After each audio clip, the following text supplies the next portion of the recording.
Bonjour, nous sommes le 28 octobre 2025 et je vous propose un nouveau bulletin d'information en Ukraine. Selon le Wall Street Journal, les États-Unis auraient levé les restrictions sur l'utilisation par l'Ukraine de missiles à longue portée fournis par les Occidentaux, permettant donc aux Ukrainiens d'opérer des frappes dans la profondeur en Russie. Cette information a ensuite été démentie par le président Trump. Et pour savoir laquelle de ces deux sources dit vrai, il suffira de constater ces prochaines semaines s'il y a effectivement ou pas des frappes de missiles dans la profondeur sur le territoire russe. La ville de Kiev a été bombardée le 25 octobre et dans ces frappes, une centrale thermique sur la rive gauche de la capitale ukrainienne a été touchée par des missiles balistiques russes. Et enfin, donc, dans l'oblast et la ville de Moscou ont été la cible des drones ukrainiens ces 3 derniers jours. La quasi-totalité de ces drones ont été abattus et au moins un dépôt pétrolier a été touché dans ces attaques. Alors à présent, nous allons nous rendre sur la carte.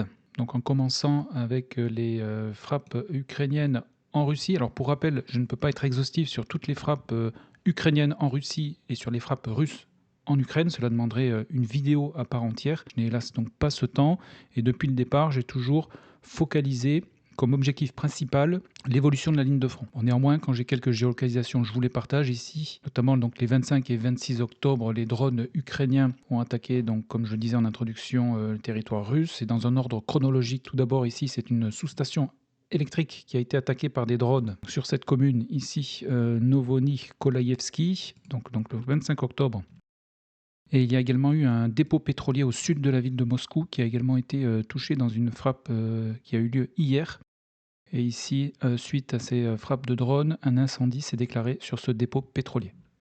Ensuite, quant aux Russes, ils ont de nouveau ciblé les infrastructures ferroviaires ukrainiennes, et notamment ici, dans le nord de l'Ukraine, c'est une locomotive qui a été détruite par une frappe russe, alors que le train était ici en stationnaire, et la locomotive a été détruite dans une frappe qui a eu lieu hier également. Ensuite, il y a eu d'autres frappes sur les installations ferroviaires ukrainiennes, notamment ici au nord-est de la ville de Dnipro. C'est un dépôt ferroviaire ukrainien qui a été touché et bombardé donc, le 25 octobre. Ce dépôt ferroviaire a été touché par un Guéran. Ensuite, il y a également eu une concentration de forces ukrainiennes qui a été bombardée le 27 octobre, alors que ces forces étaient stationnées ici dans ce secteur. Elles ont été bombardées par un missile russe avec des pertes qui ont été enregistrées et que vous pourrez donc retrouver la vidéo qui est ici et en description.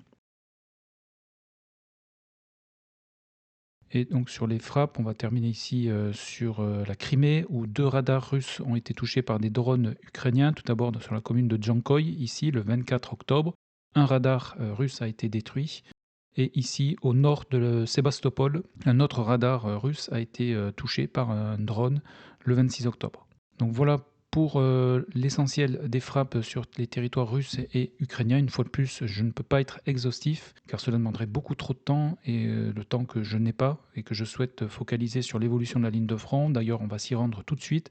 Sur le front de soumis, aucune modification. Les combats sont positionnels, mais aucune des deux armées n'a gagné ou perdu du terrain cette dernière semaine. Sur le front de Kharkov, ici, dans la ville de Vovchansk, on note des avancées russes, notamment ici dans cette partie forestière où les Russes ont progressé en sécurisant ce terrain. En date du 21 octobre, sur la commune de Sinelinikovye, ici c'est un sapeur russe qui a progressé à proximité de ce bâtiment. Il y a lancé une charge explosive et le bâtiment a ensuite explosé. Donc il y a des combats actuellement dans ce secteur et hier dans la journée, une vidéo a été publiée dans laquelle, un petit peu plus au nord ici, on peut voir un groupe de combat ukrainien progresser dans ce secteur. S'ensuit un combat, notamment dans des combats de tranchées, qui tournent en faveur des Ukrainiens et qui, en fin de vidéo, font 3 prisonniers russes. Donc ce secteur est actuellement disputé.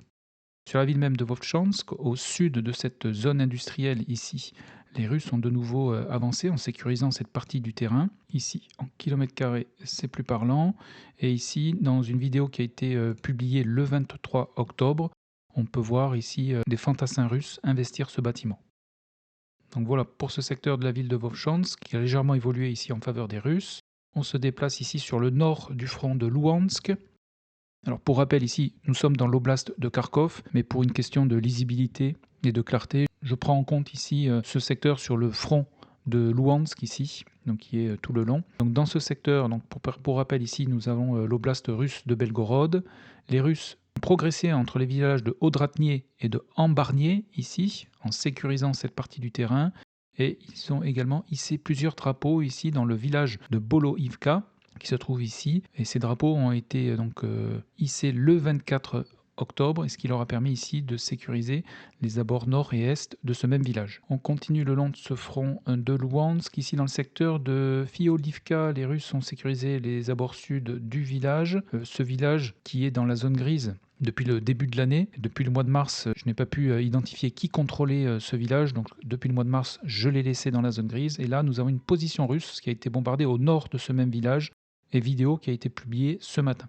On se déplace vers le sud, vers le secteur de Kupiansk ici, dans la partie sud de la ville. Ici, c'est une position russe qui a été bombardée le 21 octobre, ce qui a eu pour effet ici d'étendre la zone grise en défaveur de la zone précédemment sous contrôle des Ukrainiens.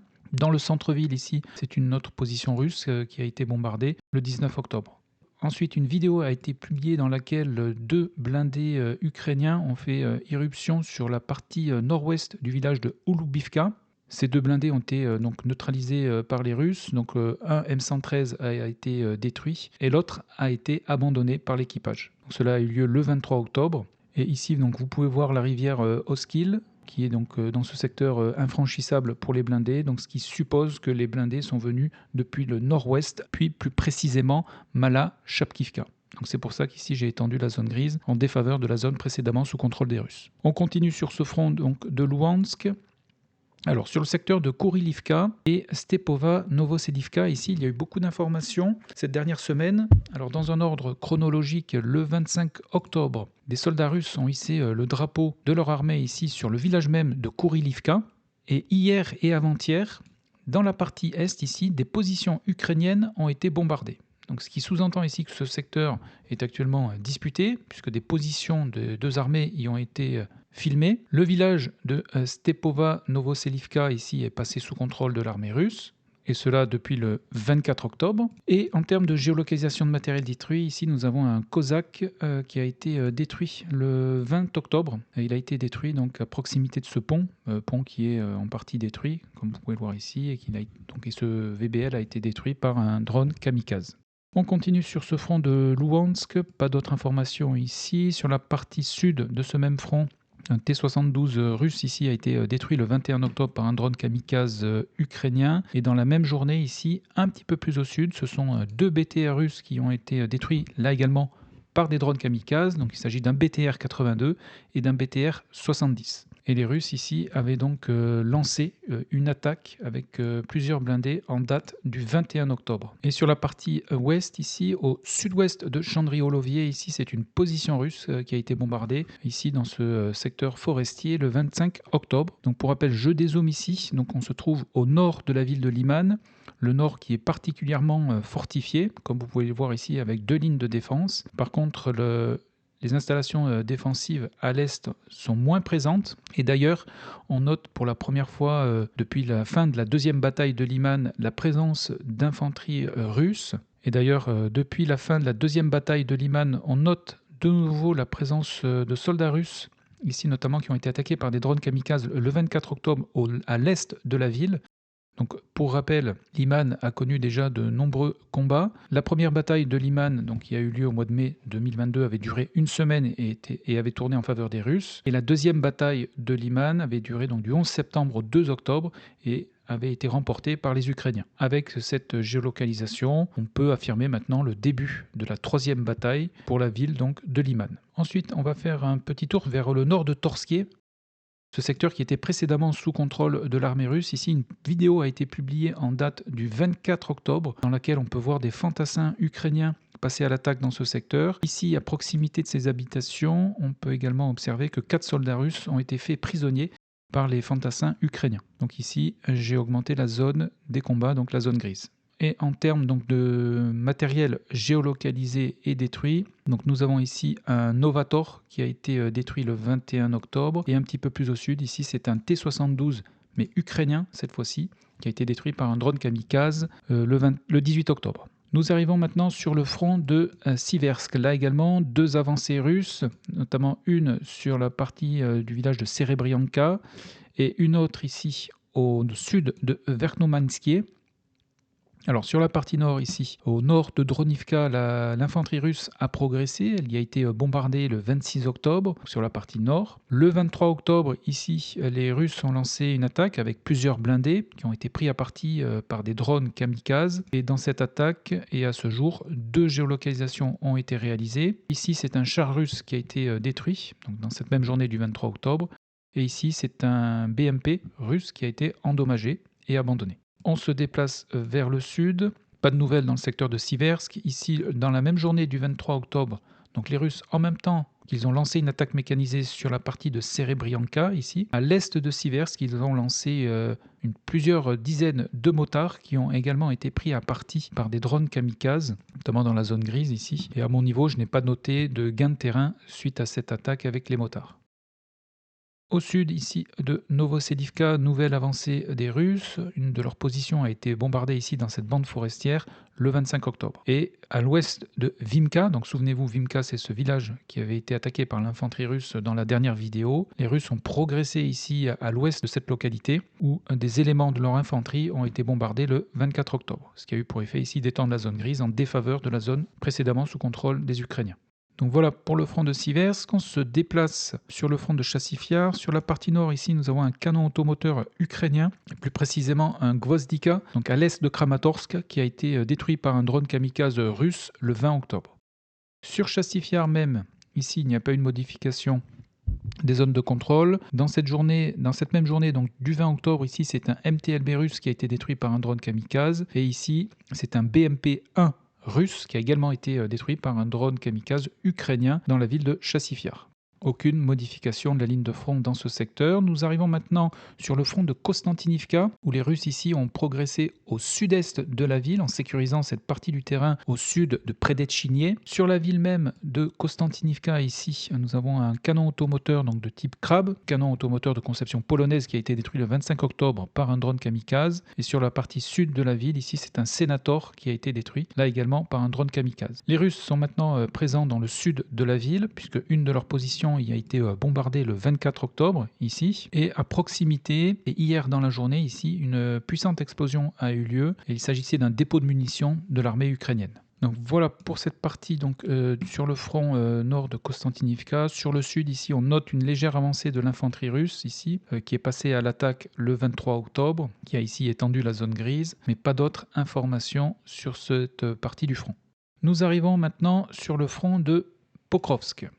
Alors, nous allons donc partir d'est en ouest. Tout d'abord dans le secteur de Roussiniar ici, les Russes ont lancé une attaque avec plusieurs blindés le 26 octobre. Attaque dans laquelle une dizaine de blindés ont été engagés. Parmi ceux-ci, 3 ont été géolocalisés et détruits. Ici, 2 BTR russes ont été détruits.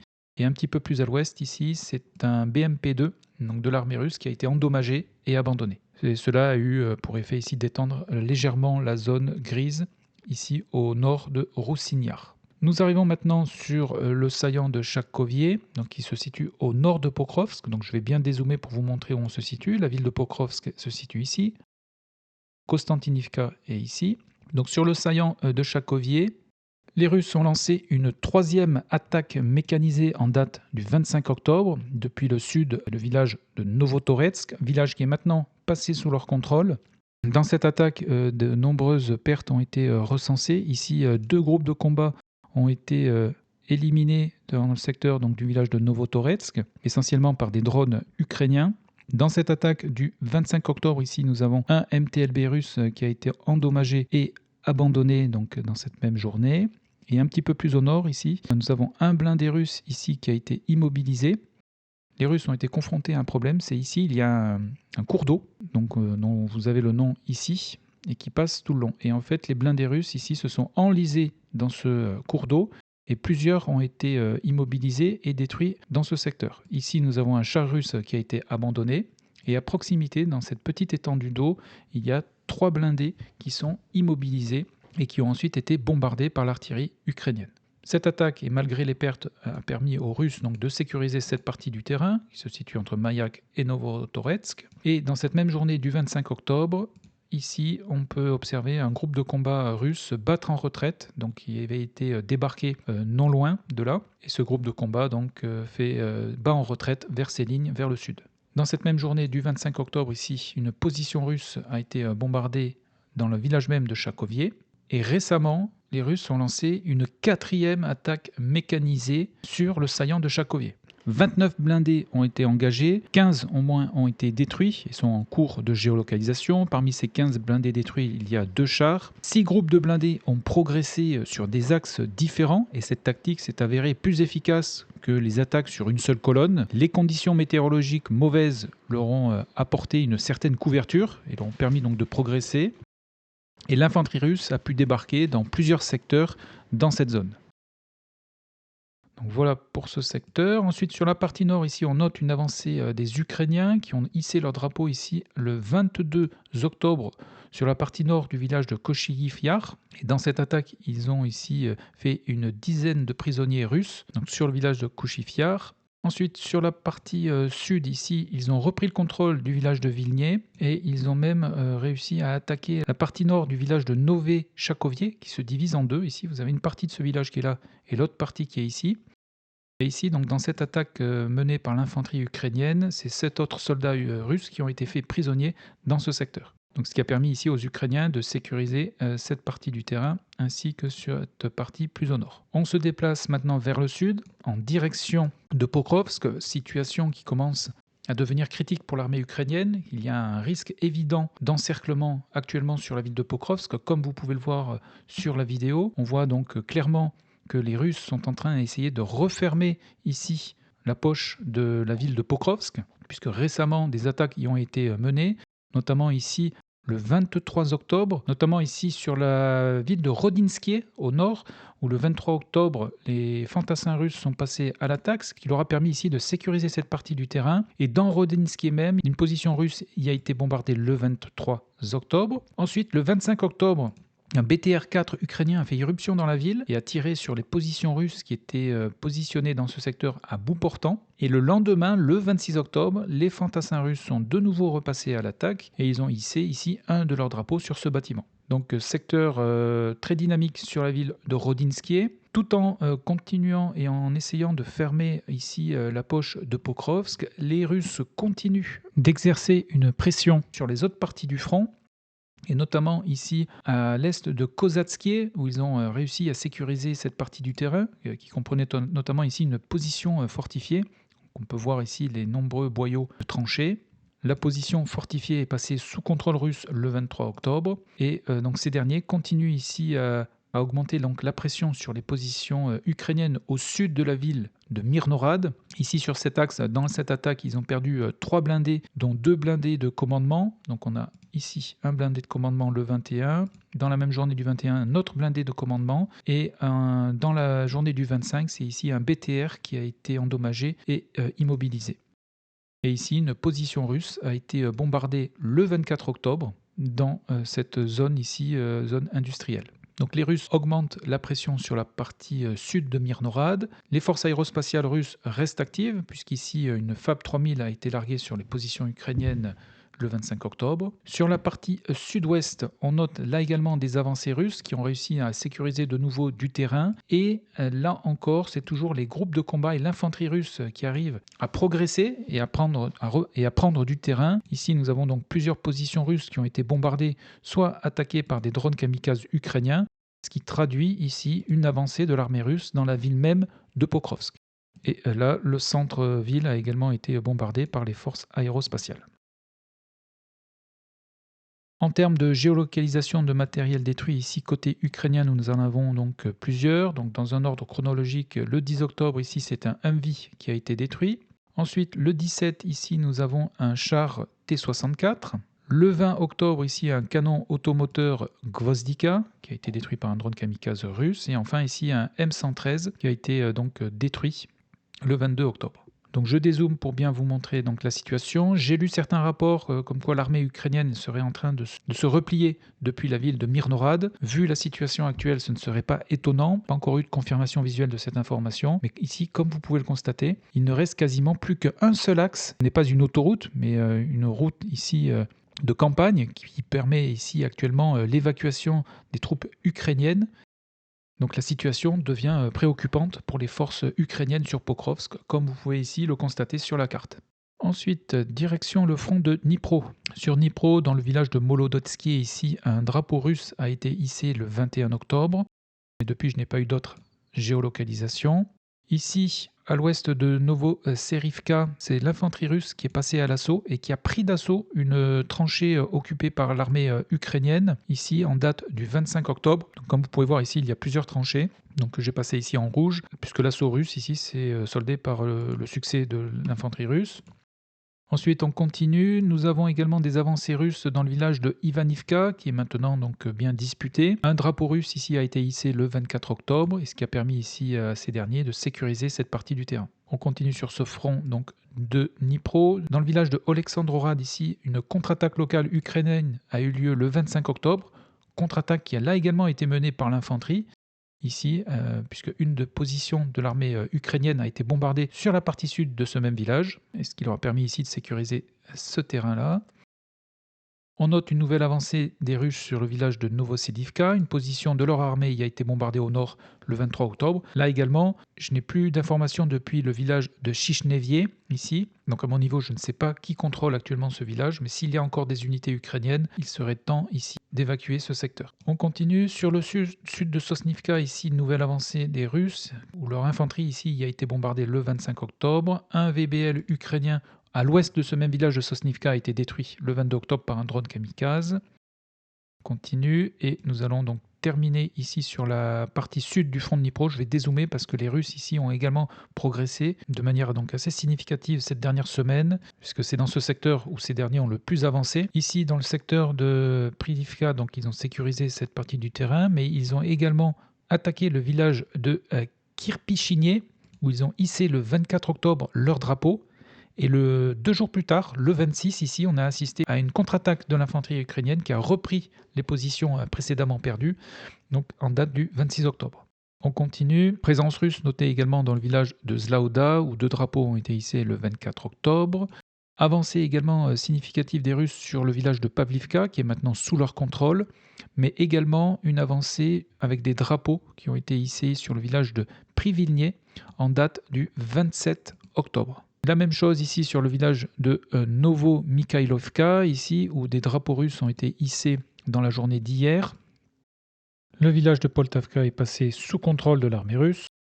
Et pour terminer sur cette partie donc du front, on a également des gains de terrain au sud-ouest du village de Malinivka. Donc je dézoome pour bien vous montrer sur ce front donc de Dnipro qui est ici. Donc en noir vous avez la frontière administrative entre l'oblast de Donetsk et l'oblast de Dnipro, et on peut ici constater les avancées russes sur cette oblast de Dnipro. Nous allons terminer sur le front de Zaporizhia, où le 20 octobre, les Russes ont lancé plusieurs attaques mécanisées dans le secteur de Mala-Tokmachka, ici, où plusieurs de leurs blindés ont y été détruits, donc dans cette journée du 20 octobre. Ici, nous avons un BTR-82 qui a été détruit, un BMP-3, un autre BMP-3 qui a été endommagé et abandonné. Et ici, c'est un T-72 qui a été détruit. Dans le secteur de Robotiné, ici, un BTR-82 a été détruit, ainsi que de 2 autres BTR-82, donc détruits dans cette même journée du 20 octobre. Et une position russe a été bombardée 2 jours plus tard dans ce secteur, et ce qui a eu pour effet ici d'étendre la zone grise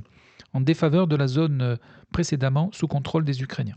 Sur la partie ouest, ici, d'autres BTR-82 ont été détruits, ici 1 et ici 2. Et enfin, sur la partie ouest du front de Zaporizhia, un Humvee ici a été détruit le 8 octobre, non loin de la ligne de front. Et dans le secteur de Plavny, ici, les Russes ont sécurisé cette partie du terrain. Et hier, dans la journée, une position russe a été bombardée loin des lignes russes. Donc il s'agit ici d'éléments de reconnaissance qui ont ici étendu la zone des combats. Donc voilà pour les informations donc essentielles au 28 octobre 2025. Donc en résumé, la situation de l'armée ukrainienne à Pokrovsk devient critique avec un risque d'encerclement plus que sérieux. Et on note également des avancées russes sur le front de Dnipro. Voilà, et bien écoutez, ce week-end, je vous ferai une vidéo sur le comparatif de la ligne de front avec le mois dernier. Et d'ici là, je vous souhaite une excellente journée, prenez bien soin de vous et à très bientôt.